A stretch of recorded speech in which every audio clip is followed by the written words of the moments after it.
नमस्कार सत श्री अकाल। मैं हां सुंदर सिंह ਤੇ ਤੁਸੀਂ ਵੇਖ ਰਹੇ ਹੋ ਪ੍ਰਾਈਮ ਟਾਈਮ। ਅੱਜ ਦੇ ਪ੍ਰਾਈਮ ਟਾਈਮ 'ਚ ਸਭ ਤੋਂ ਪਹਿਲਾਂ ਗੱਲਬਾਤ ਕੀਤੀ ਜਾਵੇਗੀ ਪ੍ਰਧਾਨ ਮੰਤਰੀ ਨਰਿੰਦਰ ਮੋਦੀ ਦੇ ਇੰਡੋਨੇਸ਼ੀਆ ਦੌਰੇ ਦੀ। ਬਾਲੀ 'ਚ G20 ਸੰਮੇਲਨ ਦੇ ਦੌਰਾਨ ਪ੍ਰਧਾਨ ਮੰਤਰੀ ਨੇ ਭਾਰਤ ਤੇ ਇੰਡੋਨੇਸ਼ੀਆ ਦੇ ਰਿਸ਼ਤਿਆਂ ਦਾ ਜ਼ਿਕਰ ਕੀਤਾ ਤੇ ਉਧਰ ਦੂਜੇ ਪਾਸੇ ਕਾਂਗਰਸ ਪ੍ਰਧਾਨ ਮੱਲਿਕਾਰਜੁਨ ਖੜਗੇ ਨੇ ਇੱਕ ਸਮਾਗਮ ਦੇ ਦੌਰਾਨ ਪ੍ਰਧਾਨ ਮੰਤਰੀ ਤੇ ਨਿਸ਼ਾਨਾ ਸਾਧਿਆ। ਇਸ ਤੋਂ ਇਲਾਵਾ ਵੱਡੀ ਖਬਰ ਪੰਜਾਬ ਨਾਲ ਜੁੜੀ ਦਿਖਾਈ ਜਾਵੇਗੀ, जिस च मुनक नहर विवाद के चलदियां सुप्रीम कोर्ट ने पंजाब ते हरियाणा दोहां सूबियां दी सरकारां नूं झाड़ पाई है ते उधर दूजे पासे SGPC के जनरल सकत्तर भाई गुरचरण सिंह ने सिख मसलियां च बीजेपी ते केंद्र की दखल अंदाजी नूं लैके RSS मुखी नूं चिट्ठी लिखी है। ते आओ हुण शुरुआत करदे हां अज दे प्राइम टाइम दी।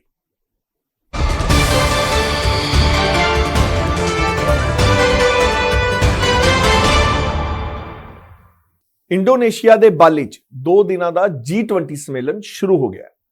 PM मोदी शिखर सम्मेलन के हिस्सा लैण लई इत्थे पहुंचे, जिथे इंडोनेशिया के राष्ट्रपति जोको विडोडो ने प्रधानमंत्री का निघा स्वागत किया। मोदी ने भोजन और ऊर्जा सुरक्षा ते एक सैशन नूं संबोधन किया।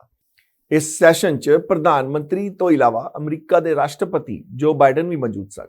इस मौके संबोधन करदਿਆਂ होया प्रधानमंत्री नरेंद्र मोदी ने कहा कि भारत ते इंडोनेशिया 21वीं सदी दे विच मोढे नाल मोढा जोड़ के चल रहे हैं। उन्होंने कहा कि बहुत सारे हिंदी परिवारां ने इंडोनेशिया च वख-वख खेत्रां च अपना योगदान दिता। होर की कुछ कहा प्रधानमंत्री नरेंद्र मोदी ने, आओ सुना देंगे। इंडोनेशिया की धरती तक पहुंची। आज एक ये समय है जब भारत और इंडोनेशिया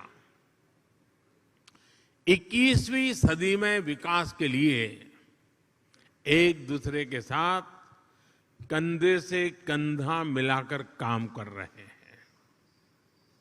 इंडोनेशिया की जमीन ने भारत से आए हुए लोगों को प्यार से एक्सेप्ट किया, उन्हें अपने समाज में सम्मिलित किया।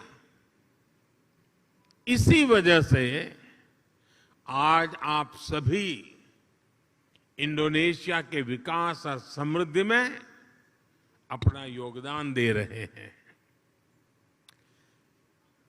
हमारे बहुत सिंधी परिवार यहां रहते हैं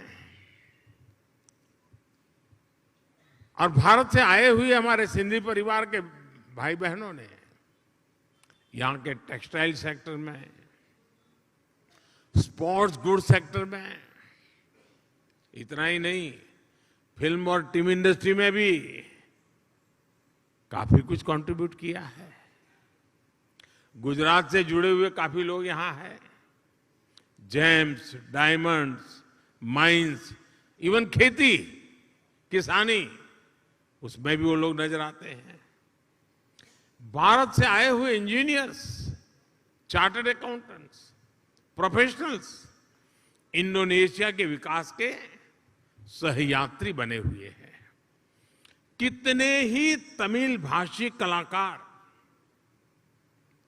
यहां की संस्कृति, यहां के आर्ट्स को और समृद्ध करने में अपना योगदान दे रहे हैं।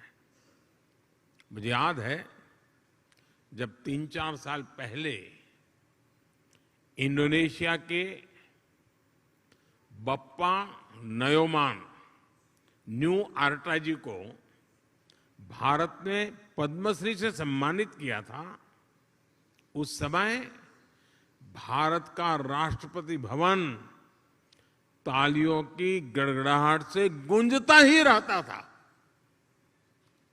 उनकी बनाई कलाकृति गरुड़ विष्णु केनकाना का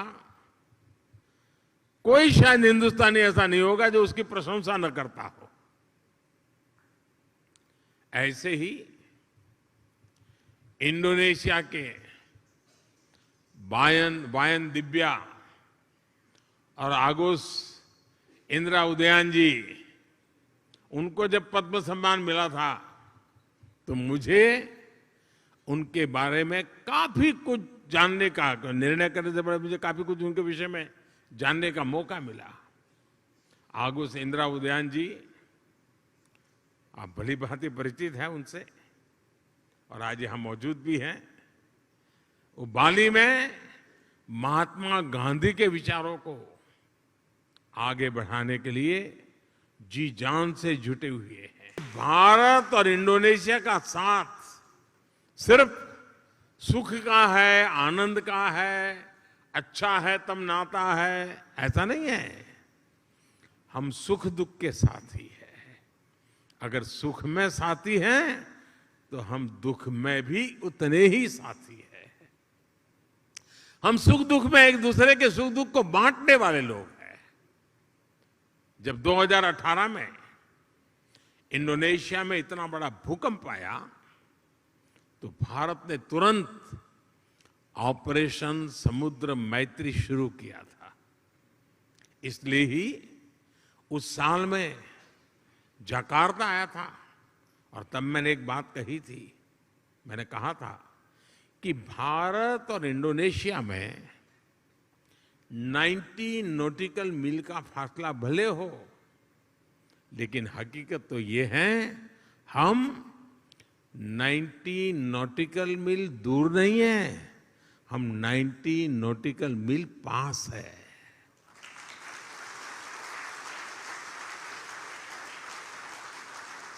साथियों, जीवन के पग पग पर, क्षण क्षण में ऐसा कितना कुछ है जिससे भारत और इंडोनेशिया ने मिलकर के अब तक सहज कर रखा है।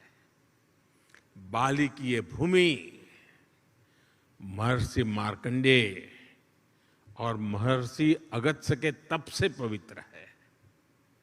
भारत में अगर हिमालय है तो बाली में आगुंग पर्वत है। भारत में अगर गंगा है तो बाली में तीर्था गंगा है। हम भी भारत में हर शुभ कार्य का श्री गणेश करते हैं। यहां भी श्री गणेश घर घर विराजमान है। सार्वजनिक स्थानों पर शुभता फैला रहे हैं। पूर्णिमा का व्रत, एकादशी की महिमा, त्रिकाल संध्या के जरिए सूर्य उपासना की परंपरा, मां सरस्वती के रूप में ज्ञान की आराधना, अनगिनत चीजें हम कह सकते हैं। ऐसी बहुत सी बातें हैं जो हमें जोड़े रखती हैं, जोड़ती रहती हैं। बाली का जन जन महाभारत की गाथाओं के साथ बड़ा होता है। और मैं तो द्वारकाधीश भगवान कृष्ण की धरती गुजरात से यहां पला बड़ा हूं। मेरा तो जीवन में ही बीता हुआ है। बाली के लोगों की जैसी आस्था महाभारत के लिए है, भारत में लोगों की वैसी आत्मीयता बाली के लोगों के लिए भी है। आप यहां पर भगवान विष्णु और भगवान राम की आराधना करते हैं, और हम जब भारत में भगवान राम की जन्मभूमि पर भव्य राम मंदिर की नींव रखी जाती है तो इंडोनेशिया की रामायण परंपरा को भी गर्व से याद करते हैं।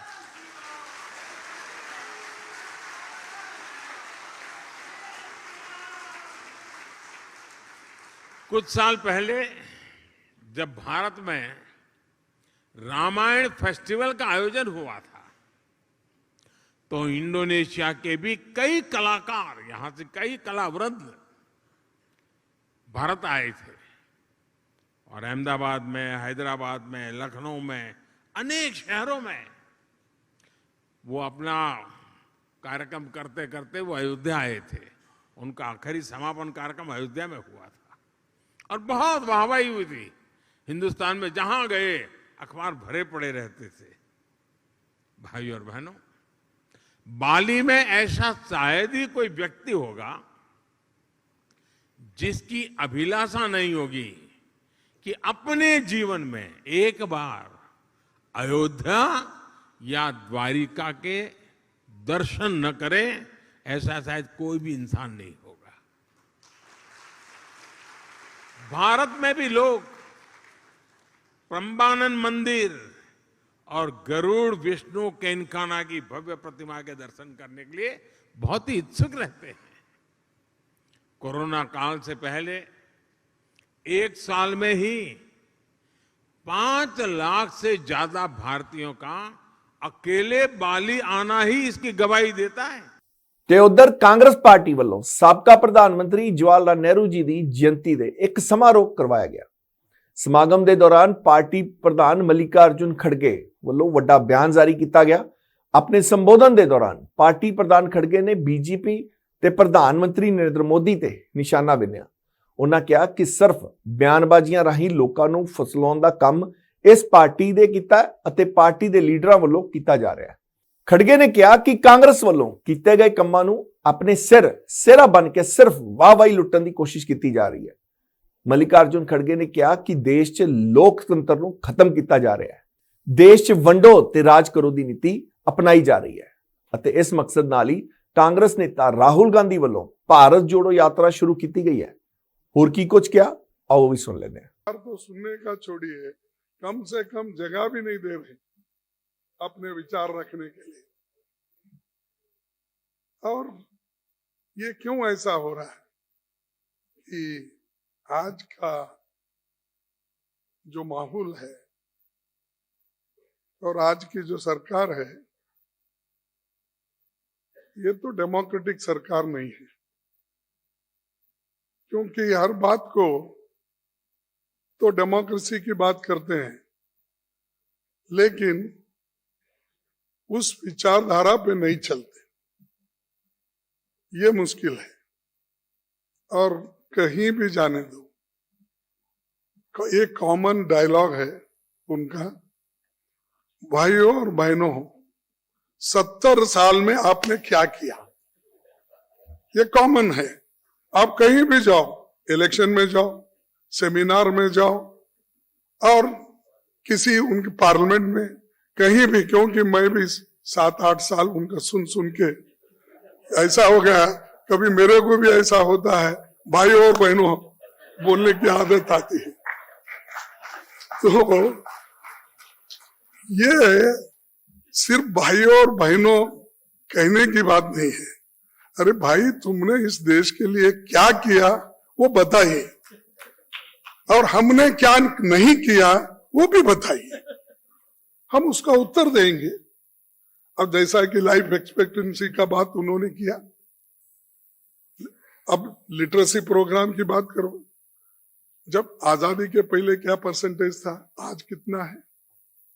इकोनॉमी की बात करो, पहले कितने डॉक्टर्स थे, आज कितने डॉक्टर्स है, उसकी बात करो।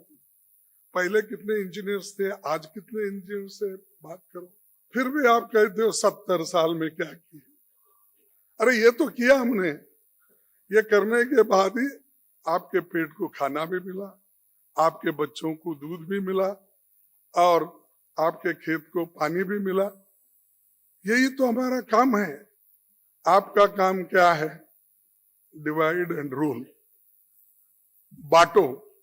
इसीलिए तो राहुल गांधी जी देश जोड़ो का यात्रा, ये पद यात्रा जो कर रहे हैं, इसीलिए वो देश तोड़ रहे हैं, हम देश को जोड़ रहे हैं, इसीलिए हम पैदल चल रहे हैं। लेकिन एक अच्छी बात ये भी हो रही है कि बहुत से पढ़े लिखे लोग अब जान रहे हैं, क्योंकि रोज उठते ही वो कांग्रेस को ही गालियां देते हैं। और वो कहीं हैदराबाद में खास करके जब परसों गए थे, तो उन्होंने कहा कि मेरे विरोधी पार्टी के नेता लोग, विरोधियों ने इतने ढेर से गालियां देते हैं, कम से कम रोजाना 4 किलो। ये मेरे बात नहीं है, अब उन्हीं की बात है। ढेर सारे 4 किलो रोज गालियां खाता हूं मैं। अरे ये प्रधानमंत्री जी, इस देश के प्रधानमंत्री जी ये कहते हैं कि मैं इतनी गालियां खाता हूं 4 किलो, तो ये नहीं। लेकिन आप जो लोगों में एक भ्रम पैदा कर रहे हो या लोगों को जो दिशाभूल कर रहे हो, उसके बारे में आज लोग जागृत हो गए और लोग खोज रहे हैं, मालूमात कर ले रहे, भाई क्या सच है, कुछ नहीं हुआ क्या हुआ है, डेमोक्रेसी अभी आई, पहले नहीं थी क्या, ये सारी चीजों के बारे में लोग अब सोच रहे, नौजवान लोग भी सोच रहे। और खास ये आरएसएस का तो हमेशा यही है कि फिलॉसफी कि सिर्फ धर्म के नाम पर देश को बांटना।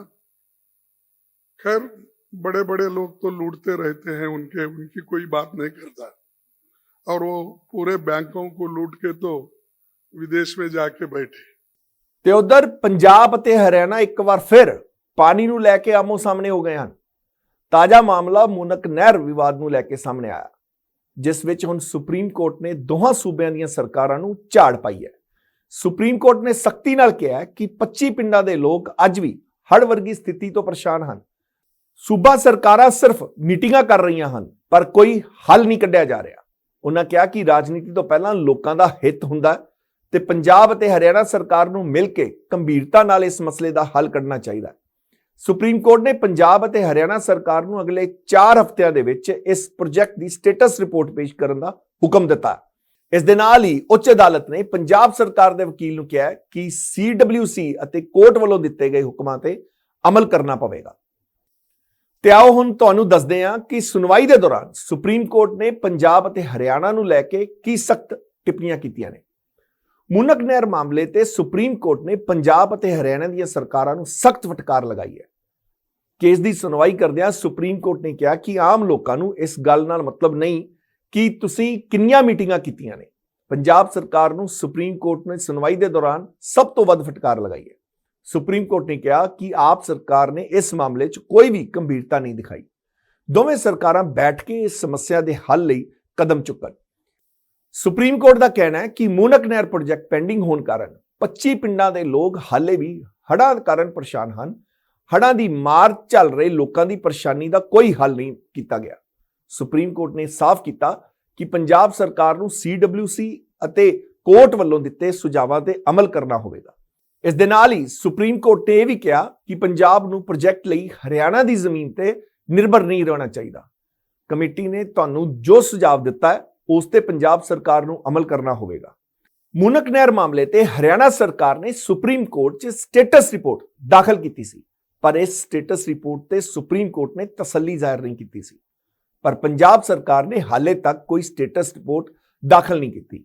ਹੁਣ ਅਦਾਲਤ ਨੇ ਅਗਲੇ 4 ਹਫ਼ਤਿਆਂ ਤੱਕ ਪ੍ਰੋਜੈਕਟ ਸਟੇਟਸ ਰਿਪੋਰਟ ਦਾਖਲ ਕਰਨ ਨੂੰ ਕਿਹਾ। ਤੇ ਉਧਰ ਪੰਜਾਬ ਪੁਲਿਸ ਵੱਲੋਂ ਸੂਬੇ ਭਰ 'ਚ ਆਪਰੇਸ਼ਨ ਕਲੀਨ ਦੀ ਸ਼ੁਰੂਆਤ ਕੀਤੀ ਗਈ। ਆਪਰੇਸ਼ਨ ਕਲੀਨ ਦੇ ਦੌਰਾਨ ਪੰਜਾਬ ਪੁਲਿਸ ਦੇ ADGP, DIG, IG, SSP rank ਦੇ ਅਧਿਕਾਰੀਆਂ ਦੀ ਅਗਵਾਈ ਦੇ ਹੇਠ ਨਸ਼ਾ ਤਸਕਰ ਅਤੇ ਗੈਂਗਸਟਰਾਂ ਦੇ ਗੜ ਮੰਨੇ ਜਾਣ ਵਾਲੇ ਇਲਾਕਿਆਂ 'ਚ ਛਾਪੇਮਾਰੀ ਕੀਤੀ ਗਈ। ਇਹੀ ਨਹੀਂ, PG ਜਾਂ ਕਿਰਾਏ ਤੇ ਰਹਿਣ ਵਾਲੇ ਲੋਕਾਂ ਦੀ ਪਛਾਣ ਕੀਤੀ ਗਈ। ਇਸ ਛਾਪੇਮਾਰੀ ਸੰਬੰਧੀ DGP ਪੰਜਾਬ ਗੌਰਵ ਯਾਦਵ ਨੇ ਕਿਹਾ ਕਿ ਪੰਜਾਬ ਪੁਲਿਸ ਦਾ ਮੁੱਖ ਏਜੰਡਾ ਸੂਬੇ ਦੇ ਅੰਦਰ ਕਾਨੂੰਨ ਪਾਬੰਦਾਂ ਨੂੰ ਬਹਾਲ ਰੱਖਣਾ ਅਤੇ ਲੋਕਾਂ ਨੂੰ ਸੁਰੱਖਿਅਤ ਮਾਹੌਲ ਦੇਣਾ ਹੈ, ਜਿਸ ਦੇ ਚਲਦਿਆਂ ਸ਼ੱਕੀ ਥਾਵਾਂ ਤੇ ਪੁਲਿਸ ਵੱਲੋਂ ਛਾਪੇਮਾਰੀ ਕੀਤੀ ਜਾ ਰਹੀ ਹੈ। ਉਹਨਾਂ ਕਿਹਾ ਕਿ ਨਸ਼ਾ ਤਸਕਰ ਤੇ ਗੈਰ ਸਮਾਜਿਕ ਅੰਸਰਾਂ ਅਤੇ ਪੰਜਾਬ ਦਾ ਮਾਹੌਲ ਖਰਾਬ ਕਰਨ ਵਾਲਿਆਂ ਨੂੰ ਕਿਸੇ ਵੀ ਕੀਮਤ 'ਚ ਬਖਸ਼ਿਆ ਨਹੀਂ ਜਾਵੇਗਾ। ਹੋਰ ਕੀ ਕੁਝ ਕਿਹਾ DGP ਗੌਰਵ ਯਾਦਵ ਨੇ, ਆਓ ਵੀ ਸੁਣਾ ਦਿੰਦੇ ਹਾਂ। ਅੱਜ ਅਸੀਂ ਪੰਜਾਬ ਦੇ ਵਿੱਚ ਸਟੇਟ ਲੈਵਲ ਦਾ ਅਸੀਂ ਜਿਹੜਾ ਕੋਆਰਡੀਨੇਟ ਸਰਚ ਆਪਰੇਸ਼ਨ ਕੀਤਾ ਗਿਆ ਹੈਗਾ। ਹਾਂਜੀ, ਸਾਰੇ ਪੰਜਾਬ ਦੇ ਵਿੱਚ senior officer, additional DGP, IGP rank ਦੇ ਆਫੀਸਰਸ ਨੂੰ ਇੱਕ ਡਿਸਟ੍ਰਿਕਟ ਅਸੀਂ ਸੁਪਰਵਾਈਜ਼ ਕਰਨ ਲਈ ਦਿੱਤਾ ਹੈਗਾ। ਓਕੇ ਜੀ। ਤੇ anti social elements, drug smugglers ਦੇ ਖਿਲਾਫ ਸਪੈਸ਼ਲ ਮੁਹਿੰਮ ਚਲਾਈ ਜਾ ਰਹੀ ਹੈ। ਸਟੇਟ ਪੱਧਰ ਆਪਰੇਸ਼ਨ ਹੈਗਾ। ਇਸ ਦੇ ਵਿੱਚ ਜਿਹੜੀ ਵਿਸ਼ੇਸ਼ਤਾ ਹੈਗੀ ਕਿ ਅਸੀਂ ਕ੍ਰਾਈਮ ਡੇਟਾ ਪਹਿਲੇ ਐਨਾਲਾਈਜ਼ ਕੀਤਾ ਹੈ। ਕ੍ਰਾਈਮ ਡੇਟਾ ਕਢਾ ਕੇ ਅਸੀਂ ਹੌਟ ਸਪੌਟਸ ਹਰ ਡਿਸਟ੍ਰਿਕਟ ਦੇ ਵਿੱਚ ਹੌਟ ਸਪੌਟਸ ਆਈਡੈਂਟੀਫਾਈ ਕੀਤੇ ਹੈਗੇ ਜਿੱਥੇ ਕ੍ਰਿਮੀਨਲਸ ਦਾ ਜ਼ਿਆਦਾ ਜਿਹੜਾ ਇੰਪੈਕਟ ਹੁੰਦਾ ਹੈ। ਆਈਡੀਆ ਇਜ਼ ਕਿ ਪੁਲਿਸ ਦੀ ਜਿਹੜੀ ਪ੍ਰੈਜ਼ੈਂਸ ਹੈਗੀ, ਮੂਵਮੈਂਟ ਹੈਗੀ, ਉਹ ਵਿਜ਼ੀਬਲ ਹੋਵੇ, ਇੱਕ ਇੰਪੈਕਟ ਹੋਵੇ, ਲੋਕਾਂ ਦੇ ਵਿੱਚ ਪਬਲਿਕ ਕੌਨਫੀਡੈਂਸ ਵਧਾਇਆ ਜਾਵੇ। ਇਸ ਦੇ ਨਾਲ ਦੇ ਨਾਲ ਜਿਹੜਾ ਹੈਗਾ ਕੰਪਲੀਟ ਕੰਪਲੀਟ ਫਸਟ ਕੋਈ ਗੱਲ ਨਹੀਂ। ਇਸ ਦੇ ਨਾਲ ਦੀ ਨਾਲ ਅਸੀਂ ਇੱਕ ਸਪੈਸ਼ਲ ਮੁਹਿੰਮ ਚਲਾ ਰਹੇ ਹੈਗੇ, ਜਿਹੜੇ ਤੁਸੀਂ ਪੜ੍ਹਿਆ ਹੋਣਾ ਚੀਫ ਮਿਨਿਸਟਰ ਸਾਹਿਬ ਦੇ ਆਰਡਰਸ ਆਏ ਹੈਗੇ। ਇਹ ਗਵਰਨਮੈਂਟ, ਪੰਜਾਬ ਗਵਰਨਮੈਂਟ ਦਾ ਫੈਸਲਾ ਹੋਇਆ ਹੈ ਕਿ ਅਮਨ ਤੇ ਸ਼ਾਂਤੀ ਨੂੰ ਬਣਾਏ ਰੱਖਣ ਲਈ ਅਸੀਂ ਇੱਕ ਵੱਡੇ ਪੱਧਰ ਦੀ ਆਰਮਸ ਲਾਇਸੈਂਸ ਵੈਰੀਫਿਕੇਸ਼ਨ ਡਰਾਈਵ ਸ਼ੁਰੂ ਕਰ ਰਹੇ ਹੈਗੇ in coordination with district magistrates and deputy commissioners, ਕਿ ਜਿਹੜੇ ਵੀ ਪੂਰੇ ਸੂਬੇ ਦੇ ਵਿੱਚ ਜਿੰਨੇ ਆਰਮਸ ਲਾਇਸੈਂਸ ਇਸ਼ੂ ਹੋਏ ਹੈਗੇ ਉਹਨਾਂ ਦੀ ਫਿਜ਼ੀਕਲ ਵੈਰੀਫਿਕੇਸ਼ਨ ਕੀਤੀ ਜਾਊਗੀ। ਅਗਲੇ 3 ਮਹੀਨੇ ਤੱਕ ਕੋਈ ਵੀ ਨਵੇਂ ਆਰਮਸ ਲਾਇਸੈਂਸ ਨਹੀਂ ਇਸ਼ੂ ਕੀਤੇ ਜਾਣਗੇ। ਜਿਹੜੇ ਲਾਇਸੈਂਸ ਇਸ਼ੂ ਹੋਏ ਹੈਗੇ ਐਕਚੁਅਲੀ ਕਿਉਂਕਿ ਸ਼ਿਕਾਇਤਾਂ ਆ ਰਹੀਆਂ ਕਿ ਫੇਕ ਐਡਰੈਸਸ ਤੇ ਬਣੇ ਹੈਗੇ, ਤੇ ਉਹਦੀ ਫਿਜ਼ੀਕਲ ਵੈਰੀਫਿਕੇਸ਼ਨ ਕਰਕੇ ਆਰਮਸ ਲਾਇਸੈਂਸਸ ਦੀ, ਤੇ ਇਹ ਵੀ ਦੇਖਿਆ ਜਾਊਗਾ ਕਿ ਜਿੱਥੇ ਥ੍ਰੈਟ ਪਰਸੈਪਸ਼ਨ ਹੈ, ਜਿਨ੍ਹਾਂ ਨੂੰ ਅਸਲੇ ਦੀ ਲੋੜ ਹੈ, ਜਿੱਥੇ ਲੋੜ ਪਏਗੀ ਅਸੀਂ ਆਰਮਸ ਲਾਇਸੈਂਸਸ ਕੈਂਸਲ ਕਰਾਂਗੇ। Public carrying of weapons, public display of weapons whether in social media or physically has been banned। ਇਸ ਦੇ ਖਿਲਾਫ ਸਖਤ ਐਕਸ਼ਨ ਲਿਆ ਜਾਊਗਾ। ਸਾਡੀ ਇਹ ਡਰਾਈਵ ਅੱਗੇ ਚੱਲੂਗੀ। ਹੇਟ ਕ੍ਰਾਈਮ ਦੇ ਅਗੇਂਸਟ, ਕਿਸੇ ਵੀ ਕਮਿਊਨਿਟੀ ਦੇ ਅਗੇਂਸਟ ਕੋਈ ਸਪੈਸੀਫਿਕ ਗੱਲ ਜੇ ਕਹੀ ਜਾਊਗੀ ਉਸ ਤੇ ਸਟ੍ਰਿਕਟ ਲੀਗਲ ਐਕਸ਼ਨ ਲਿਆ ਜਾਊਗਾ। ਸਰ ਸੋਸ਼ਲ ਮੀਡੀਆ ਤੇ ਲਗਾਤਾਰ ਫੋਟੋ ਵਾਇਰਲ ਹੁੰਦੇ ਨੇ ਕਿ ਗਾਣੇ ਬੈਨ ਕੀਤੇ ਜਾਣਗੇ, ਦੇਖੋ ਜੀ ਇਹਦੇ ਚ ਲੀਗਲ ਐਕਸ਼ਨ ਹੈਗਾ ਕਿ ਜਿਹੜੇ ਵੀ ਪਬਲਿਕ ਡਿਸਪਲੇ ਆਫ ਵੈਪਨਸ ਹੁੰਦਾ ਹੈ, ਪਬਲਿਕ ਡਿਸਪਲੇ ਆਫ ਆਰਮਸ ਹੁੰਦਾ ਹੈ, ਜਿੱਥੇ ਉਸ ਨੂੰ ਬੈਨ ਕੀਤਾ ਜਾਊਗਾ ਤੇ ਉਸ ਦੇ ਖਿਲਾਫ ਲੀਗਲ ਕਾਰਵਾਈ। ਸਰ ਇਹ ਤਾਂ ਗੱਲ ਠੀਕ ਹੈ, ਜਿਹੜੇ ਵੈਪਨਸ ਉੱਤਰ ਪ੍ਰਦੇਸ਼ ਤੋਂ, ਬਿਹਾਰ ਤੋਂ ਪੰਜਾਬ ਵਿੱਚ ਆ ਰਹੇ, ਇੱਕ ਮਿੰਟ, ਜਿਹੜੇ ਆਮ ਤੌਰ ਤੇ ਦੇਖਿਆ ਗਿਆ ਵੀ ਜਿਹੜੇ ਵੀ ਕ੍ਰਿਮੀਨਲਸ ਫੜੇ ਜਾਂਦੇ ਨੇ ਉਹਨਾਂ ਕੋਲੋਂ ਦੇਸੀ ਕੱਟਾ ਜਾਂ ਕੋਈ ਇਦਾਂ ਦੇ ਵੈਪਨ ਤੁਹਾਡੀ ਗੱਲ ਬਿਲਕੁਲ ਠੀਕ ਹੈ। ਤੁਸੀਂ ਸ਼ਾਇਦ ਧਿਆਨ ਦਿੱਤਾ ਹੋਣਾ, ਪਿੱਛੇ ਅਸੀਂ ਮੱਧ ਪ੍ਰਦੇਸ਼ ਦੇ ਵਿੱਚ ਆਪਰੇਸ਼ਨ ਕੀਤਾ ਸੀ। ਹਾਂਜੀ, ਕੀਤਾ ਸੀ। 80 ਇਲੀਗਲ ਵੈਪਨ, ਦੇਖੋ ਇਹ ਬੜੀ ਸਪਸ਼ਟ ਗੱਲ ਹੈ, ਜਿਹੜਾ ਵੈਪਨ ਕ੍ਰਾਈਮ 'ਚ ਯੂਜ਼ ਹੋ ਰਿਹਾ ਜਾਂ ਲੀਗਲ ਹੈ ਜਾਂ ਇਲੀਗਲ ਹੈ। ਤਕਰੀਬਨ ਅਸੀਂ ਦੇਖਿਆ ਹੈ 60% ਜਿਹੜਾ ਡੇਟਾ ਹੈਗਾ, 60% ਕ੍ਰਾਈਮਸ ਦੇ ਵਿੱਚ ਲਾਇਸੈਂਸਡ ਆਰਮਸ ਯੂਜ਼ਡ ਹੁੰਦੇ ਆ, ਇਲੀਗਲ ਆਰਮਸ ਵੀ ਯੂਜ਼ਡ ਹੁੰਦੇ ਆ। ਇਸ ਤੋਂ ਇਲਾਵਾ ਅਸੀਂ ਦੇਖਿਆ ਕਾਫੀ, ਅਸੀਂ ਗਨ ਹਾਊਸਸ ਦੀ ਐਕਸਟੈਂਸਿਵ ਚੈਕਿੰਗ ਕਰਾਂਗੇ। ਕਾਫੀ ਭਾਰੀ ਮਾਤਰਾ ਦੇ ਵਿੱਚ ਜਿਹੜਾ ਐਮੂਨੀਸ਼ਨ ਹੈਗਾ ਉਹ ਡਾਈਵਰਟ ਹੁੰਦਾ ਹੈ, ਜਿਹੜਾ ਲਿਸਿਟ ਐਮੂਨੀਸ਼ਨ ਹੈ। ਸਰ ਇਹਦੇ ਨਾਲ ਹੀ ਕੁਐਸਚਨ ਹੈ ਵੀ ਉਹਨੂੰ ਤੁਸੀਂ ਰੋਕਣ ਲਈ ਕੀ ਕਰੋਗੇ, ਜਿਹੜਾ ਬਾਹਰ, ਜਿਹੜਾ ਉੱਤਰ ਪ੍ਰਦੇਸ਼ ਤੋਂ ਆ ਰਿਹਾ, ਜਿਹੜੇ ਗਨ ਹਾਊਸਿਸ ਨੇ, ਇੱਕ ਗਨ ਹਾਊਸਿਸ ਨੇ ਉਹ ਤੋਂ ਲੈ ਕੇ ਮਤਲਬ ਕਿ ਜਿਹੜੀਆਂ ਬੁਲੇਟਸ ਵਗੈਰਾ ਹੁੰਦੀਆਂ ਨੇ ਉਹਨੂੰ ਨਜਾਇਜ਼ ਤੌਰ ਤੇ ਦੇ ਰਹੇ ਆ, ਮਤਲਬ ਕਿ ਤਾਂ ਹੀ ਇੰਨੀਆਂ ਬੁਲੇਟਸ ਉੱਥੋਂ ਨਹੀਂ ਆ ਸਕਦੀਆਂ, ਇੱਥੋਂ ਪ੍ਰੋਵਾਈਡ ਕਰਾਂਗੇ। ਸਰ ਮੈਂ ਕਹਿ ਰਿਹਾ ਜੀ, ਅਸੀਂ ਤਾਂ ਮੈਂ ਕਹਿ ਰਿਹਾ ਕਿ ਅਸੀਂ ਗਨ ਹਾਊਸਸ ਦੀ ਚੈਕਿੰਗ ਕਰਾਂਗੇ, ਅਸੀਂ ਉਹਨਾਂ ਦਾ ਸਟਾਕ ਚੈੱਕ ਕਰਾਂਗੇ, ਜਿੱਥੋਂ ਸਟਾਕ ਆਇਆ ਹੈ, ਅੱਗੇ ਕਿੱਥੇ ਸੇਲ ਹੋਇਆ ਹੈ, ਜੇ ਕਿਸੇ ਦਾ ਫਰਜ਼ੀ ਸੇਲ ਹੈਗਾ ਉਸ ਨੂੰ ਨੈਪ ਕਰਾਂਗੇ। ਆਈਡੀਆ ਇਹ ਹੈਗਾ, ਜਿਵੇਂ ਤੁਸੀਂ ਬਿਲਕੁਲ ਗੱਲ ਠੀਕ ਕਹੀ ਕਿ ਵੈਪਨ ਭਾਵੇਂ ਇਲੀਗਲ ਹੋਵੇ, ਲੀਗਲ ਹੋਵੇ, ਐਮੂਨੀਸ਼ਨ ਜਿਹੜਾ ਹੈਗਾ ਮੋਸਟਲੀ ਲੀਗਲ ਐਮੂਨੀਸ਼ਨ ਯੂਜ਼ ਹੋ ਰਿਹਾ, ਕਿਉਂਕਿ ਜ਼ਿਆਦਾ ਇਲੀਗਲ ਐਮੂਨੀਸ਼ਨ ਮੈਨੂਫੈਕਚਰ ਨਹੀਂ ਹੋ ਰਿਹਾ। ਸਰ ਤੁਸੀਂ ਕਹਿ ਰਹੇ ਸੀਗੇ ਕਿ ਹੇਟ ਸਪੀਚੀਜ਼ ਨੇ ਜਿਹੜੀਆਂ ਉਹਨੂੰ ਅਸੀਂ ਬੈਨ ਕਰ ਰਿਹਾ। ਸਰ ਅੰਮ੍ਰਿਤਪਾਲ ਲਗਾਤਾਰ ਹੀ ਹੇਟ ਸਪੀਚੀਜ਼ ਕਰ ਰਿਹਾ, ਉਹਦੇ ਤੇ ਕੋਈ ਐਕਸ਼ਨ ਕਰ ਰਹੀ ਹੈ ਪੰਜਾਬ ਪੁਲਿਸ? ਦੇਖੋ ਜੀ, ਜੋ ਵੀ ਸ਼ਖਸ ਹੇਟ ਸਪੀਚ ਕਰੂਗਾ, ਅਸੀਂ ਇਹ ਇੱਕ ਬੈਲੈਂਸ ਹੈਗਾ ਡੈਮੋਕ੍ਰੇਸੀ, ਫਰੀडम ਆਫ ਐਕਸਪ੍ਰੈਸ਼ਨ ਦੇ ਵਿੱਚ, ਤੇ ਨਾਲ ਜਿਹੜੀ ਹੇਟ ਸਪੀਚ ਦੇ ਵਿੱਚ ਜੋ ਵੀ ਸ਼ਖਸ ਹੇਟ ਸਪੀਚ ਕਰੂਗਾ ਉਸ ਦੇ ਖਿਲਾਫ ਐਸ ਪਰ ਲਾਅ ਕਾਰਵਾਈ। ਸਰ ਪਿੱਛੇ ਕੁਝ ਦਿਨਾਂ ਤੋਂ ਦੇਖਣ ਲਈ ਆਇਆ ਕਿ ਜਿਹੜੇ ਗੈਂਗਸਟਰ ਆ ਇੱਥੇ ਵਾਰਦਾਤ ਕਰਦੇ ਨੇ, ਦਿੱਲੀ ਵਾਲੀ ਸਾਈਡ ਤੇ ਭੱਜ ਜਾਂਦੇ, ਦਿੱਲੀ ਪੁਲਿਸ ਉਹਨਾਂ ਨੂੰ ਫੜ ਲੈਂਦੀ ਆ। ਸਰ ਉਸ ਬਾਰੇ ਪੰਜਾਬ ਪੁਲਿਸ ਕੁਝ ਕਰ ਰਹੀ ਹੈ, ਕੋਈ ਇਦਾਂ ਦੀ ਗੱਲ? ਦੇਖੋ ਇਦਾਂ ਹੈਗਾ, ਫਸਟ ਆਫ ਆਲ ਕ੍ਰਾਈਮ ਜਿਹੜਾ ਹੈਗਾ ਸੀਮਲੈਸ ਹੈ, ਬਾਰਡਰਲੈਸ ਹੈ। ਕ੍ਰਾਈਮ ਜਿਹੜਾ ਕੋਈ ਬਾਰਡਰ ਤੇ ਕਨਫਾਈਨਡ ਨਹੀਂ ਹੈ। ਸਾਡਾ ਦਿੱਲੀ ਪੁਲਿਸ ਨਾਲ, ਹਰਿਆਣਾ ਪੁਲਿਸ ਨਾਲ ਸਾਡਾ ਚੰਗਾ ਕੋਆਰਡੀਨੇਸ਼ਨ ਹੈਗਾ, ਕਿਉਂਕਿ ਜਿਹੜਾ ਪੰਜਾਬ ਦਾ ਕ੍ਰਿਮੀਨਲ ਹੈਗਾ ਉਹ ਦਿੱਲੀ ਜਾ ਕੇ ਵੀ ਵਾਰਦਾਤ ਕਰਦਾ ਹੈ, ਦਿੱਲੀ ਦਾ ਕ੍ਰਿਮੀਨਲ ਇੱਥੇ ਆ ਕੇ ਵਾਰਦਾਤ ਕਰਦਾ ਹੈ। ਪੁਲਿਸ ਫੋਰਸ ਜਿਹੜੀ ਇੱਕ ਹੈਗੀ, ਸਾਰੀ ਸਟੇਟਾਂ ਦੀ ਪੁਲਿਸ ਫੋਰਸ ਹੈਗੀ। ਓਕੇ ਸਰ ਇਹ ਬਰਾਮਦ ਕੀ ਹੋ ਰਿਹਾ ਯਹਾਂ पे कार में? ਸਰ ਪੰਜਾਬੀ ਗਾਣੇ ਲੈ ਕਰ ਦੋ, ਪੰਜਾਬੀ ਗਾਣੇ ਲੈ ਕਰ ਦੋ, ਕਿ ਪੰਜਾਬੀ ਗਾਣੇ ਬੈਨ ਕੀਤੇ ਜਾਣਗੇ, ਸੈਂਸਰ ਕਰ ਦੋ। ਅਸੀਂ ਗਾਣੇ ਨਹੀਂ ਬੈਨ ਕਰ ਸਕਦੇ, ਇਹਦਾ ਸਟੇਟ ਗਵਰਨਮੈਂਟ ਇੱਕ ਮੈਕੈਨਿਜ਼ਮ ਬਣਾਊਗੀ, ਕਿਉਂਕਿ ਇਹ ਸਾਰਾ ਕੁਝ ਪੁਲਿਸ ਦੇ ਅਖਤਿਆਰ ਦੇ ਵਿੱਚ ਨਹੀਂ ਹੈਗਾ, ਸਟੇਟ ਗਵਰਨਮੈਂਟ ਦਾ ਡਿਸੀਜਨ ਹੈ। ਇਹਨੂੰ ਐਗਜ਼ਾਮਿਨ ਕਰਕੇ ਜਿਹੜੇ ਗਾਣੇ ਜਿਹੜੇ ਵਾਇਲੇਟ ਕਰਦੇ ਗਾਈਡਲਾਈਨਸ ਨੂੰ, ਉਹਨਾਂ ਨੂੰ ਬੈਨ ਕੀਤਾ ਜਾਊਗਾ। ਇਹ ਸਾਰੇ ਬਰਾਮਦ ਹੋਇਆ ਜੀ, ਇੱਥੇ ਤੁਸੀਂ ਅੱਜ ਰੇਡ ਕੀਤੀ, ਇੱਥੇ ਕੰਡਕਟ ਕੀਤੀ, ਕੀ ਇਹ ਬਰਾਮਦਗੀ ਹੋਈ ਆ ਜਾਂ ਹਲੇ ਸਿਰਫ ਜਿਹੜੇ ਐਂਟੀ ਸੋਸ਼ਲ ਐਲੀਮੈਂਟ ਨੇ ਉਹਨਾਂ ਨੂੰ ਸਿਰਫ ਕਿੱਥੇ ਆ? ਇੱਥੇ ਬਰਾ ਦੇਖੋ ਜੀ, ਮੈਂ ਤੇ ਤੁਹਾਨੂੰ ਸਟੇਟ ਪੱਧਰ ਆਪਰੇਸ਼ਨ ਬਾਰੇ ਦੱਸਿਆ ਕਿ ਅੱਜ ਅਸੀਂ ਸਟੇਟ ਲੈਵਲ ਤੇ ਹਰ ਜ਼ਿਲ੍ਹੇ ਦੇ ਵਿੱਚ ਇਹ ਹੋ ਰਿਹਾ। ਜਦੋਂ ਅਸੀਂ ਇੱਥੇ ਗੱਲ ਕਰ ਰਹੇ ਪੂਰੇ ਪੰਜਾਬ ਦੇ ਵਿੱਚ ਕਾਰਡਨ ਸਰਚ ਆਪਰੇਸ਼ਨ ਹੋ ਰਿਹਾ ਹੈ, ਤੇ ਕਿਤੇ ਜਿਵੇਂ ਹੁਣ ਮੈਨੂੰ ਦੱਸਿਆ ਗਿਆ ਕਿ 6 ਗ੍ਰਾਮ ਹੈਰੋਇਨ ਦੀ ਰਿਕਵਰੀ ਹੋਈ ਹੈ। ਇਹ ਕਹਿੰਦੇ ਦੋ ਕੇਸਿਸ ਚ ਦੱਸੋ ਸੀ 12 ਗ੍ਰਾਮ। ਸੋ 12 ਗ੍ਰਾਮ ਹੈਰੋਇਨ ਦੀ ਰਿਕਵਰੀ ਹੁਣੇ ਹੋ ਗਈ ਹੈ ਇੱਥੇ।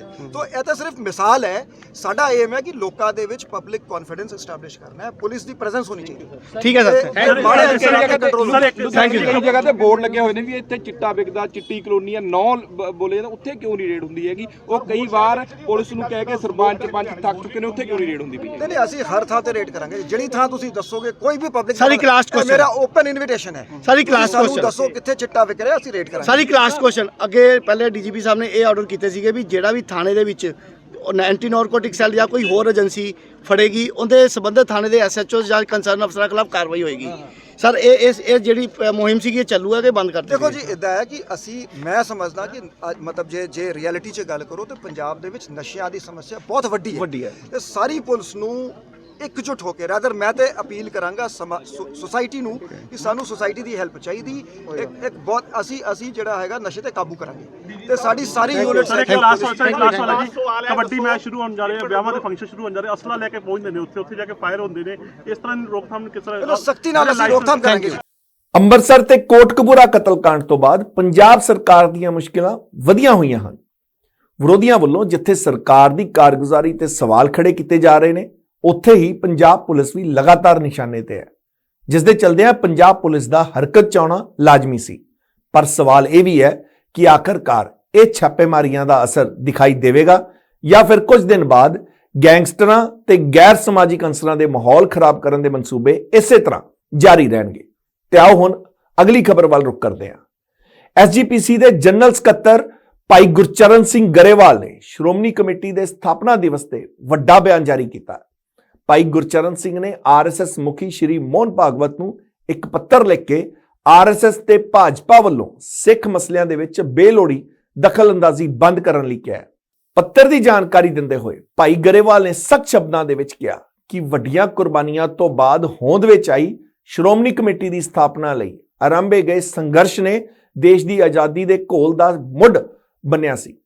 ਪਰੰਤੂ ਦੁੱਖ ਦੀ ਗੱਲ ਇਹ ਹੈ ਕਿ ਮੌਜੂਦਾ ਸਮੇਂ ਦੀ ਭਾਜਪਾ ਦੀ ਕੇਂਦਰ ਸਰਕਾਰ ਅਤੇ ਭਾਜਪਾ ਦੇ ਆਗੂਆਂ ਵੱਲੋਂ ਸ਼੍ਰੋਮਣੀ ਕਮੇਟੀ ਦੇ ਮਸਲਿਆਂ ਨੂੰ ਉਲਝਾਉਣ ਲਈ ਸਿੱਧੇ ਤੌਰ ਤੇ ਦਖਲ ਦਿੱਤਾ ਜਾ ਰਿਹਾ ਹੈ। ਇਸ ਦੀ ਮਿਸਾਲ ਇਸੇ ਮਹੀਨੇ 9 ਨਵੰਬਰ ਨੂੰ ਸ਼੍ਰੋਮਣੀ ਕਮੇਟੀ ਦੇ ਅਹੁਦੇਦਾਰਾਂ ਦੀ ਸਾਲਾਨਾ ਚੋਣ ਮੌਕੇ ਸਾਹਮਣੇ ਆਈ ਹੈ। ਤੇ ਆਓ ਤੁਹਾਨੂੰ ਸੁਣਾ ਦਿੰਦੇ ਹਾਂ ਕਿ ਭਾਈ ਗੁਰਚਰਨ ਸਿੰਘ ਨੇ ਹੋਰ ਕੀ ਕੁਝ ਕਿਹਾ, ਆਓ ਸੁਣ ਲੈਂਦੇ ਹਾਂ। ਵਾਹਿਗੁਰੂ ਜੀ ਕਾ ਖਾਲਸਾ, ਵਾਹਿਗੁਰੂ ਜੀ ਕੀ ਫਤਿਹ। ਸਿੱਖਾਂ ਦੀ ਸਰਮੌਰ ਸੰਸਥਾ ਸ਼੍ਰੋਮਣੀ ਗੁਰਦੁਆਰਾ ਪ੍ਰਬੰਧਕ ਕਮੇਟੀ ਅੱਜ 102ਵਾਂ ਵਰ੍ਹਾ ਦਾ ਸਥਾਪਨਾ ਦਿਵਸ ਮਨਾ ਰਹੀ ਹੈ। ਇੱਕ ਸਦੀ ਦਾ ਇਹ ਸਫ਼ਰ ਜਿਹੜਾ ਆਪਣੇ ਆਪ ਦੇ ਵਿੱਚ ਇੱਕ ਇਤਿਹਾਸਕ ਸਫ਼ਰ ਹੈ, ਜਿਸ ਸਫ਼ਰ ਦੇ ਦੌਰਾਨ ਇਸ ਦੇਸ਼ ਦੀ ਆਜ਼ਾਦੀ ਹੋਈ। ਇਸ ਦੇਸ਼ ਦੀ ਆਜ਼ਾਦੀ ਤੋਂ ਬਾਅਦ ਪੰਜਾਬੀ ਸੂਬੇ ਦੇ ਮੋਰਚੇ ਤੇ ਹੋਰ ਸੰਘਰਸ਼, ਕੌਮੀ ਮਸਲੇ ਅਤੇ ਪੰਜਾਬ ਦੇ ਹੱਕਾਂ ਦੀ ਗੱਲ ਜਿਹੜੀ ਹੈ ਉਹ ਸ਼੍ਰੋਮਣੀ ਕਮੇਟੀ ਦੇ ਇਸ ਇਤਿਹਾਸ ਦੇ ਵਿੱਚ ਜਾਣੀ ਜਾਂਦੀ ਹੈ। ਤੇ ਅਸੀਂ ਇਹ ਦੇਖ ਰਹੇ ਹਾਂ ਕਿ ਪਿਛਲੇ ਕੁਝ ਸਮਿਆਂ ਤੋਂ ਖਾਸ ਤੌਰ ਤੇ ਜੇ ਕਹਿ ਲਈਏ ਕਿ ਜਿਹੜੀ ਸਿੱਖਾਂ ਦੀ ਦੁਸ਼ਮਣ ਜਮਾਤ ਕਾਂਗਰਸ, ਉਹਦੇ ਵੱਲੋਂ ਸਿੱਖਾਂ ਦੇ ਮਾਮਲਿਆਂ ਵਿੱਚ ਦਖਲ ਦਿੱਤਾ ਗਿਆ ਤੇ ਆ ਜਿਹੜੀ ਮੌਜੂਦਾ ਸਮੇਂ ਦੀ ਦਿੱਲੀ ਅੰਦਰ ਬੈਠੀ ਸਰਕਾਰ ਹੈ, ਮੋਦੀ ਸਰਕਾਰ, ਜਿਸ ਤੋਂ ਸਾਨੂੰ ਇਹੋ ਜਿਹੀ ਕੋਈ ਆਸ ਨਹੀਂ ਦਿਖਾਈ ਦਿੰਦੀ ਸੀ, ਉਸ ਦੇ ਵੱਲੋਂ ਐਤਕੀ ਦੀ ਚੋਣ ਦੇ ਅੰਦਰ ਬਹੁਤ ਵੱਡੇ ਪੱਧਰ ਤੇ ਸਿੱਧੇ ਤੌਰ ਤੇ ਦਖਲ ਜਿਹੜਾ ਸ਼੍ਰੋਮਣੀ ਕਮੇਟੀ ਦੀ ਚੋਣ ਵਿੱਚ ਦਿੱਤਾ ਗਿਆ, ਜਿਹਦੇ ਕਰਕੇ ਸਿੱਖਾਂ ਦੇ ਮਨਾਂ ਦੇ ਅੰਦਰ ਬੜਾ ਭਾਰੀ ਰੋਸ ਹੈ। ਸੋ ਇਹ ਗੱਲ ਜਗਜ਼ਾਹਰ ਹੋਈ ਕਿ ਭਾਰਤੀ ਜਨਤਾ ਪਾਰਟੀ ਦੇ ਮੁੱਖ ਮੰਤਰੀ ਤੋਂ ਲੈ ਕੇ ਅਹੁਦੇਦਾਰਾਂ ਨੇ, ਦੇਸ਼ ਦੀ ਘੱਟ ਗਿਣਤੀ ਕਮਿਸ਼ਨ ਦੇ ਚੇਅਰਮੈਨ ਤੋਂ ਲੈ ਕੇ ਵਰਕਰਾਂ ਨੇ ਇਸ ਮਾਮਲੇ ਵਿੱਚ ਵੱਡਾ ਦਖਲ ਦਿੱਤਾ ਤੇ ਇਹਨੂੰ ਤਾਰਪੀੜੋ ਕਰਨ ਦੀ ਤੇ ਕਾਬਜ਼ ਹੋਣ ਦੀ ਜਿਹੜੀ ਸ਼੍ਰੋਮਣੀ ਗੁਰਦੁਆਰਾ ਪ੍ਰਬੰਧਕ ਕਮੇਟੀ ਤੇ ਆਰਐਸਐਸ ਦੀ ਨੀਤੀ ਨੂੰ ਤੇ ਆਰਐਸਐਸ ਦੇ ਧੜੇ ਨੂੰ ਕਾਬਜ਼ ਕਰਨ ਦੀ ਜਿਹੜੀ ਹੈ ਚਾਲ ਚੱਲੀ ਗਈ, ਜਿਸ ਦਾ ਬਹੁਤ ਵੱਡਾ ਦੁੱਖ ਹੈ। ਅੱਜ ਅਸੀਂ ਮਹਿਸੂਸ ਕਰਦੇ ਹਾਂ ਕਿ ਸ਼੍ਰੋਮਣੀ ਗੁਰਦੁਆਰਾ ਪ੍ਰਬੰਧਕ ਕਮੇਟੀ ਦੇ ਇੱਕ ਅਹੁਦੇਦਾਰ ਹੋਣ ਦੇ ਨਾਤੇ ਜਿਹੜੇ ਆਰਐਸਐਸ ਦੇ ਮੁਖੀ ਨੇ ਚੀਫ ਭਾਗਵਤ ਸਾਹਿਬ, ਉਹਨਾਂ ਨੂੰ ਅਸੀਂ ਇੱਕ ਪੱਤਰ ਲਿਖ ਰਹੇ ਹਾਂ। ਇਸ ਪੱਤਰ ਦੇ ਰਾਹੀਂ ਇਹ ਜਿਹੜਾ ਪਿਛਲੇ ਦਿਨਾਂ 'ਚ ਘਟਨਾ ਵਾਪਰੀ ਹੈ, ਇਸ ਦਾ ਆਪਾਂ ਜਿਹੜੀ ਅਸਲੀਅਤ ਹੈ ਉਹ ਦੱਸਣੀ ਚਾਹੁੰਦੇ ਹਾਂ। ਇਸ ਦੇ ਵਿੱਚ ਜਿਹੜੀ ਸ਼੍ਰੋਮਣੀ ਗੁਰਦੁਆਰਾ ਪ੍ਰਬੰਧਕ ਕਮੇਟੀ ਵੱਲੋਂ ਪਿਛਲੇ ਲੰਬੇ ਸਮੇਂ ਦੇਸ਼ ਦੇ ਕਹਿ ਦਿਓ ਹਿੱਤ ਲਈ ਕੀਤੀ ਕਾਰਗੁਜ਼ਾਰੀ, ਜਿਹਦੇ ਵਿੱਚ ਦੇਸ਼ ਦੇ ਲੀਡਰਾਂ ਨੇ ਇੱਥੋਂ ਤੱਕ ਕਹਿਤਾ ਕਿ ਸ਼੍ਰੋਮਣੀ ਗੁਰਦੁਆਰਾ ਪ੍ਰਬੰਧਕ ਕਮੇਟੀ ਦੀ ਜਿਹੜੀ ਗੁਰਦੁਆਰਾ ਪ੍ਰਬੰਧ ਲਹਿਰ, ਸੁਧਾਰ ਲਹਿਰ ਜਿਹੜੀ ਸੀ, ਉਸ ਨੂੰ ਜਿੱਤਣ ਤੋਂ ਬਾਅਦ ਇੱਥੋਂ ਦੇ ਲੀਡਰਾਂ ਨੇ ਇਹ ਕਹਿਤਾ ਕਿ ਦੇਸ਼ ਦੀ ਆਜ਼ਾਦੀ ਦੀ ਪਹਿਲੀ ਲੜਾਈ ਜਿੱਤੀ ਗਈ। ਉਸ ਸੰਸਥਾ ਨੂੰ ਅੱਜ ਕਬਜ਼ਾ ਕਰਨ ਦੀ ਕੋਸ਼ਿਸ਼ ਹੈ। ਕਦੇ ਹਰਿਆਣੇ ਵਿੱਚ ਸ਼੍ਰੋਮਣੀ ਕਮੇਟੀ ਨੂੰ ਤੋੜ ਕੇ ਉੱਥੇ ਵੱਖਰੀ ਕਮੇਟੀ ਬਣਾਈ ਜਾਂਦੀ ਹੈ, ਕਦੇ ਦਿੱਲੀ ਕਮੇਟੀ 'ਤੇ ਕਾਬਜ਼ ਹੋਣ ਦੀਆਂ ਗੱਲਾਂ ਚੱਲ ਰਹੀਆਂ ਨੇ। ਇਹ ਬਹੁਤ ਵੱਡੀ ਇੱਕ ਡੂੰਘੀ ਸਾਜ਼ਿਸ਼ ਹੈ ਤੇ ਜਿਸ ਸਾਜ਼ਿਸ਼ ਦਾ ਪਰਦਾਫਾਸ਼ ਕਰਨ ਵਾਸਤੇ ਅਸੀਂ, ਕਿਉਂਕਿ ਇਹਨਾਂ ਸਾਰਿਆਂ ਦੀ ਜਰਨੀ ਜਿਹੜੀ ਹੈ ਭਾਜਪਾ ਜਾਂ ਹੋਰ ਸਾਰੀਆਂ ਜਥੇਬੰਦੀਆਂ ਦੀ ਜਰਨੀ ਜਿਹੜੀ ਹੈ ਉਹ ਆਰਐਸਐਸ ਹੈ ਤੇ ਆਰਐਸਐਸ ਦੇ ਮੁਖੀ ਭਾਗਵਤ, ਅਸੀਂ ਉਹਨਾਂ ਨੂੰ ਇਸ ਸੰਬੋਧਨ 'ਚ ਲਿਖਿਆ ਕਿ ਇਸ ਕਾਰਨਾਮੇ ਨਾਲ ਜਿਹਦੇ ਬਾਰੇ ਤੁਸੀਂ ਜਾਣਦੇ ਹੋ ਤਾਂ ਬਹੁਤ ਮਾੜੀ ਗੱਲ ਹੈ, ਜੇ ਨਹੀਂ ਜਾਣਦੇ ਤਾਂ ਇਸ ਵਿੱਚ ਸੋਧ ਕੀਤੀ ਜਾਵੇ, ਕਿਉਂਕਿ ਜਿਹੜਾ ਇਹ ਦੇਸ਼ ਹੈ ਇਸ ਦੇਸ਼ ਦੇ ਵਿੱਚ ਬਹੁ ਪੱਖੀ ਸੱਭਿਆਚਾਰ ਵੀ ਹੈ ਤੇ ਬਹੁ ਪੱਖੀ ਗਿਣਤੀ ਜਿਹੜੇ ਆ ਧਰਮ ਨੇ। ਸੋ ਅਸੀਂ ਨਹੀਂ ਚਾਹੁੰਦੇ ਕਿ ਗੁਰੂ ਸਾਹਿਬਾਨ ਨੇ ਸਾਨੂੰ ਸਭ ਧਰਮਾਂ ਦਾ ਸਤਿਕਾਰ ਕਰਨਾ ਸਿਖਾਇਆ, ਅਸੀਂ ਕਿਸੇ ਦੇ ਧਰਮ ਵਿੱਚ ਦਖਲ ਨਹੀਂ ਦਿੰਦੇ। ਸ਼੍ਰੋਮਣੀ ਗੁਰਦੁਆਰਾ ਪ੍ਰਬੰਧਕ ਕਮੇਟੀ ਜਿਹੜੀ ਸਿੱਖਾਂ ਦੇ ਸਿਧਾਂਤਾਂ 'ਤੇ ਪਹਿਰਾ ਦਿੰਦੀ ਹੈ, ਉਹਨੇ ਕਿਸੇ ਵੀ ਧਰਮ ਦੇ ਧਾਰਮਿਕ ਕਹਿੰਦੇ ਹੁੰਦੇ ਆ ਪ੍ਰਬੰਧਾਂ ਵਿੱਚ ਜਾਂ ਧਾਰਮਿਕ ਮਸਲਿਆਂ ਵਿੱਚ ਕਦੇ ਦਖਲ ਨਹੀਂ ਦਿੱਤਾ। ਸੋ ਅਸੀਂ ਆਸ ਕਰਦੇ ਹਾਂ ਕਿ ਸਿੱਖ ਕੌਮ ਜਿਹੜੀ ਕਿ ਇਸ ਦੇਸ਼ ਦੇ ਲਈ ਵੱਡੀਆਂ ਕੁਰਬਾਨੀਆਂ ਕੀਤੀਆਂ ਤੇ ਆਜ਼ਾਦ ਦੇਸ਼ ਨੂੰ ਯਾਦ ਰੱਖਣ ਵਾਸਤੇ ਤੇ ਇਸ ਦੇਸ਼ ਦੇ ਲੋਕਾਂ ਨੂੰ ਮਨੁੱਖਤਾ ਦੇ ਆਧਾਰ ਤੇ ਉਹਨਾਂ ਦਾ ਸਹਿਯੋਗ ਕਰਨ ਵਾਸਤੇ ਸ਼੍ਰੋਮਣੀ ਗੁਰਦੁਆਰਾ ਪ੍ਰਬੰਧਕ ਕਮੇਟੀ ਨੇ ਸਰਕਾਰਾਂ ਦੇ ਬਰਾਬਰ ਕੰਮ ਕੀਤੇ। ਸੋ ਅਸੀਂ ਸਮਝਦੇ ਹਾਂ ਕਿ ਅੱਜ ਜਿਸ ਤਰ੍ਹਾਂ ਦਾ ਹੱਲਾ ਜਿਹੜਾ ਕੀਤਾ ਗਿਆ, ਇਸ ਦੇ ਬਾਰੇ ਦੇ ਵਿੱਚ ਘੋਖ ਕੀਤੀ ਜਾਵੇ, ਇਸ ਦੇ ਬਾਰੇ ਵਿਚਾਰ ਕੀਤਾ ਜਾਵੇ। ਜੇ ਇਹ ਕੁਝ ਜਾਣੇ 'ਚ ਵਾਪਰਿਆ ਤਾਂ ਇਸ ਨੂੰ ਅਗਾਂਹ ਤੋਂ ਨਾ ਹੋਵੇ, ਕਿਉਂਕਿ ਅਸੀਂ ਇਹ ਸਮਝਦੇ ਹਾਂ ਕਿ ਇਸ ਗੱਲ ਨਾਲ ਧਾਰਮਿਕ ਤੌਰ 'ਤੇ ਬਹੁਤ ਵੱਡਾ ਪਾੜਾ ਪੈਣ ਦੇ ਅਸਾਰ ਨੇ ਤੇ ਦੂਜੀ ਗੱਲ ਆ ਸਿੱਖਾਂ ਦੇ ਮਨ 'ਚ ਇੱਕ ਬੜੀ ਵੱਡੀ ਅਸਥਿਰਤਾ ਪੈਦਾ ਹੋਊਗੀ ਤੇ ਇਹ ਗੱਲ ਜਾਣੀ ਜਾਂਦੀ ਹੈ ਕਿ ਜਦੋਂ ਸਿੱਖਾਂ ਦੇ ਮਨ 'ਚ ਅਸਥਿਰਤਾ ਪੈਦਾ ਹੁੰਦੀ ਆ ਤੇ ਦੇਸ਼ ਉਸ ਦੇ ਨਤੀਜੇ ਜਿਹੜੇ ਆ ਮਾੜੇ ਭੁਗਤਦਾ। ਸੋ ਅਸੀਂ ਅਪੀਲ ਕਰਦੇ ਹਾਂ ਕਿ ਜਿਹੜੀ ਆਰਐਸਐਸ ਆ ਉਹ ਆਪਣੇ ਧਰਮ ਦਾ ਪ੍ਰਚਾਰ ਕਰੇ, ਸਾਨੂੰ ਕੋਈ ਇਤਰਾਜ਼ ਨਹੀਂ, ਪਰ ਸਿੱਖਾਂ ਦੇ ਧਾਰਮਿਕ ਮਾਮਲਿਆਂ ਵਿੱਚ ਕਿਸੇ ਵੀ ਤਰ੍ਹਾਂ ਦਖਲ ਨਾ ਦਿੱਤਾ ਜਾਵੇ। ਫਿਰ ਇਹ ਕਹਿ ਦਿੰਦੇ ਹਾਂ ਕਿ ਕਾਂਗਰਸ ਨੇ ਜੋ ਪਿਛਲੇ ਸਮੇਂ ਕੀਤਾ, ਸਾਨੂੰ ਆਸ ਨਹੀਂ ਕਿ ਭਾਰਤੀ ਜਨਤਾ ਪਾਰਟੀ ਵੀ ਉਸ ਤਰ੍ਹਾਂ ਦਾ ਰਵੱਈਆ ਜਿਹੜਾ ਅਖਤਿਆਰ ਕਰੇਗੀ। ਅਸੀਂ ਅੱਜ ਦੇ ਦਿਨ 'ਤੇ ਜਦੋਂ ਕਿ ਸ਼੍ਰੋਮਣੀ ਗੁਰਦੁਆਰਾ ਪ੍ਰਬੰਧਕ ਕਮੇਟੀ ਦਾ ਜਿਹੜਾ ਬੜਾ ਇਤਿਹਾਸਕ ਦਿਹਾੜਾ 102ਵਾਂ ਸਥਾਪਨਾ ਦਿਵਸ ਅਸੀਂ ਮਨਾ ਰਹੇ ਹਾਂ, ਇਸ ਇਤਿਹਾਸਕ ਦਿਨ 'ਤੇ ਅਸੀਂ ਆਰਐਸਐਸ ਮੁਖੀ ਮੋਹਨ ਭਾਗਵਤ ਜੀ ਨੂੰ ਇਸ ਗੱਲ ਲਈ ਚੇਤਾ ਰਹੇ ਹਾਂ ਤੇ ਇਸ ਗੱਲ ਲਈ ਜਾਣਕਾਰੀ ਦੇ ਰਹੇ ਹਾਂ। ਆਉਣ ਵਾਲੇ ਸਮੇਂ 'ਚ ਆਸ ਕਰਾਂਗੇ ਕਿ ਇਸ ਤਰ੍ਹਾਂ ਦਾ ਵਰਤਾਰਾ ਨਾ ਵਾਪਰੇ ਜਿਹੜਾ ਸਾਡੇ ਧਰਮਾਂ 'ਚ ਤੇ ਸਾਡੇ ਦੇਸ਼ ਦੇ ਲਈ ਮਾੜਾ ਹੋ ਨਿਬੜੇ। ਲੰਬੇ ਸਮੇਂ ਤੱਕ ਸ਼੍ਰੋਮਣੀ ਅਕਾਲੀ ਦਲ ਦੇ ਨਾਲ 9 ਮਾਸ ਦਾ ਰਿਸ਼ਤਾ ਰੱਖਣ ਵਾਲੀ ਬੀਜੇਪੀ ਨਾਲ ਸਾਂਝ ਟੁੱਟਣ ਤੋਂ ਬਾਅਦ ਹੁਣ ਸ਼੍ਰੋਮਣੀ ਅਕਾਲੀ ਦਲ ਦੇ ਝੰਡੇ ਹੇਠ ਚੁਣੇ ਗਏ ਐਸਜੀਪੀਸੀ ਦੇ ਨੁਮਾਇੰਦਿਆਂ ਨੂੰ ਕਿਸੇ ਵੀ ਤਰ੍ਹਾਂ ਦਖਲਅੰਦਾਜ਼ੀ ਪਸੰਦ ਨਹੀਂ। ਐਸਜੀਪੀਸੀ ਦੇ ਨੁਮਾਇੰਦਿਆਂ ਨੇ ਚੋਣਾਂ ਦੇ ਦੌਰਾਨ ਬੀਬੀ ਜਗੀਰ ਕੌਰ ਦੇ ਆਜ਼ਾਦ ਚੋਣ ਲੜਨ ਪਿੱਛੇ ਬੀਜੇਪੀ ਤੇ ਹੋਰ ਵਿਰੋਧੀਆਂ ਨੂੰ ਹੀ ਜ਼ਿੰਮੇਦਾਰ ਮੰਨਿਆ ਸੀ ਤੇ ਹੁਣ ਸਿੱਧੇ ਤੌਰ ਤੇ ਆਰਐਸਐਸ ਮੁਖੀ ਨੂੰ ਚਿੱਠੀ ਲਿਖ ਕੇ ਇਸ ਦਾ ਇਤਰਾਜ਼ ਵੀ ਜਤਾਇਆ ਕਿ ਭਵਿੱਖ ਦੇ ਵਿੱਚ ਅਜਿਹੀ ਗਲਤੀ ਨਾ ਕੀਤੀ ਜਾਵੇ। ਖੈਰ, ਇਹ ਸੀ ਅੱਜ ਦਾ ਪ੍ਰਾਈਮ ਟਾਈਮ। ਕੱਲ ਫਿਰ ਮਿਲਾਂਗੇ ਇਸੇ ਟਾਈਮ। ਮੈਨੂੰ ਦਿਓ ਇਜਾਜ਼ਤ। ਸਤਿ ਸ਼੍ਰੀ ਅਕਾਲ।